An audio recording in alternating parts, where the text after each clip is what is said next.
My name is Cassandra Mitchell. Until 3 months ago, I was a 28-year-old biotech researcher with loving parents and a promising future.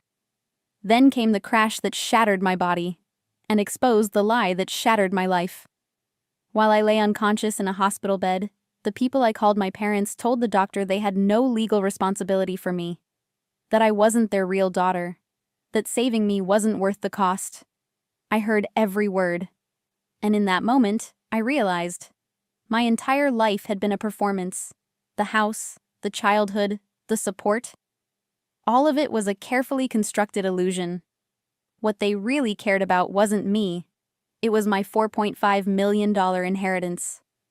But what they didn't know, what they never expected, was that the truth was about to rise from the ashes of that crash.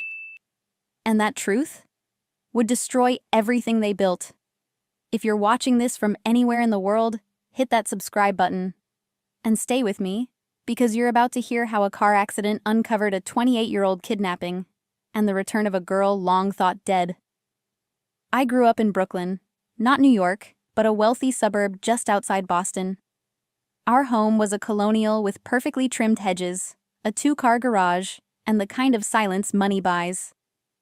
Robert Mitchell, my father, owned a financial advisory firm. Eleanor, my mother, worked in pharmaceutical sales. We were the picture-perfect American family. Country club weekends, charity auctions, private school fundraisers. And me? I was the prized daughter. Piano lessons, robotics camps, and advanced science courses. While other kids spent summers riding bikes, I was pipetting samples in a biolab at 13. Our Cassandra is special, they'd boast at barbecues. She's going to change the world. But behind the praise was pressure.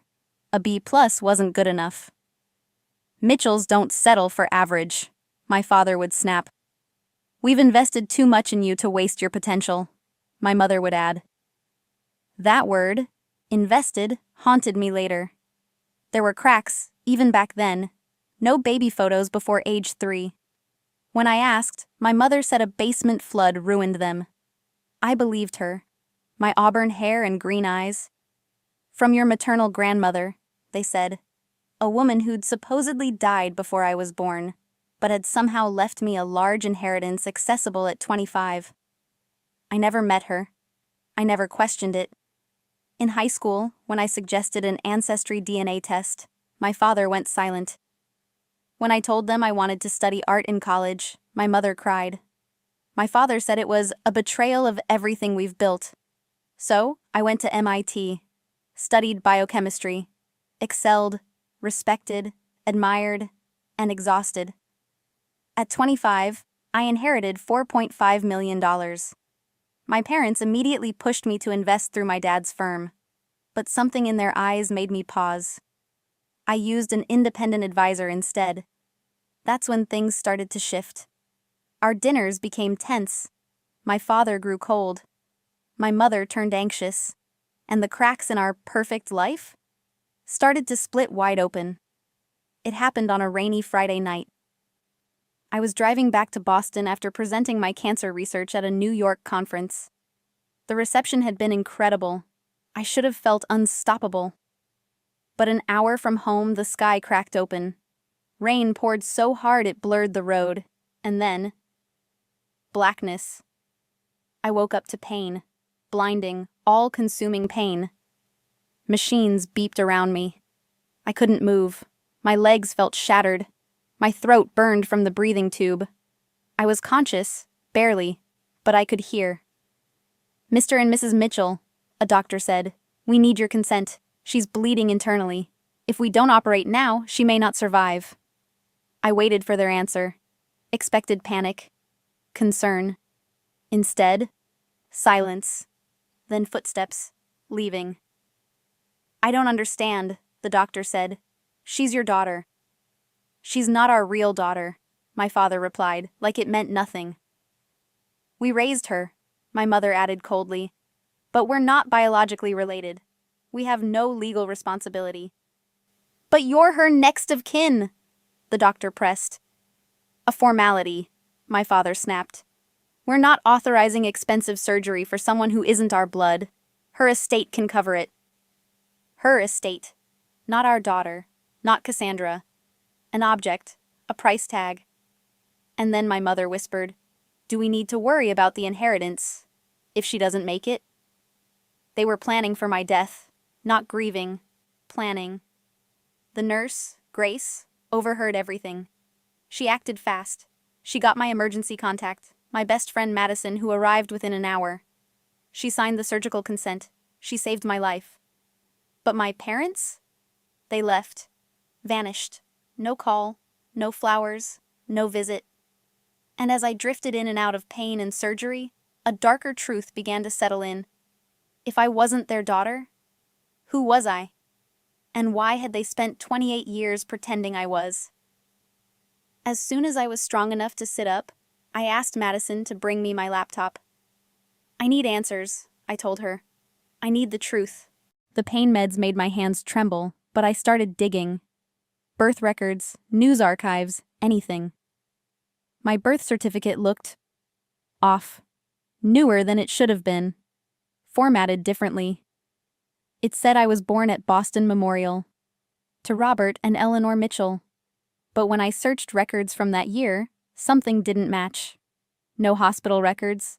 No baby announcement. Nothing. Then I tried something else. I searched for missing infants. That's when I found it. Emma Carpenter. Abducted from her crib in Providence, Rhode Island. June 15th, 1995. The same year I was supposedly born. 3 months before my first memory. The same green eyes, the same auburn hair. Her parents, Thomas and Catherine Carpenter, had woken to find her missing and a window open. They never found her. Until now.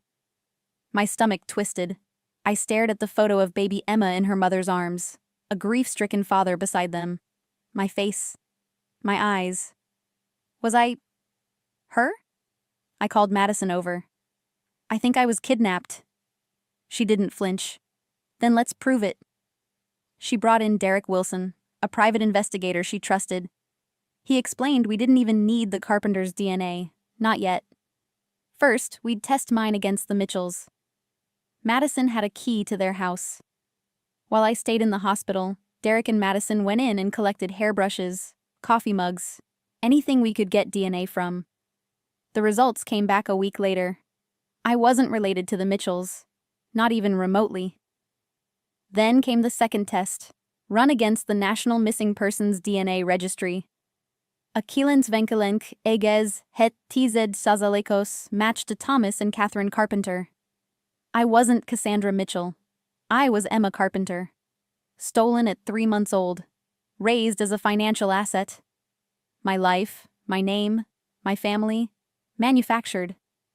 And the people I had called Mom and Dad, they had never seen me as a daughter, only as a return on investment. After the arrests, the silence was deafening. But this time, it wasn't abandonment. It was space. Space for something new to begin. Samuel contacted the Carpenters. "They're overwhelmed," he told me, "but they've never given up hope." I spent days staring at their photo. My real parents. What if they didn't like who I'd become? What if they couldn't accept that I wasn't the baby they'd lost? When I finally called, Catherine answered. "Hello?" Her voice was soft, hopeful. "This is Emma," I said. There was silence, then a sob. "Emma. Oh my God. Thomas. It's her. It's her." I cried too. All the pain, the years, the longing, collapsing into that one moment. We spoke every day after that. Sometimes for hours. They told me about the garden where I took my first steps. About the apple tree under which I napped the day before I was taken. About my baby laugh, and how they never stopped looking. They had 2 other children now, James and Lily, but they had never stopped being my parents. Not for 1 second. They didn't pressure me to meet. They waited. When I was strong enough, we set a date. I'll never forget the moment I saw them. Catherine stood in Madison's doorway, her hands trembling. Her green eyes, my eyes, filled with tears. "Emma?" she whispered. I nodded, too choked up to speak. She crossed the room slowly and knelt by my wheelchair. May I? I nodded again. She cupped my face, just stared. You have my mother's chin, she whispered, and your father's eyebrows. But mostly, you look like the woman I always imagined you'd become. Thomas joined her, kneeling at my side. We never stopped looking, he said. Not for a single day. They showed me baby pictures I'd never seen, told me stories about a life that had been stolen, and a love that had never faded.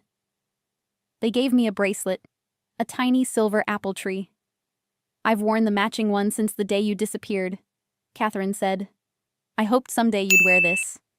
I fastened it around my wrist. For the first time in my life, I felt whole. Have you ever had to rebuild from betrayal? Tell me in the comments, and if this story resonated with you, like and subscribe to Echoes of Life. You're not alone, and you never were, and you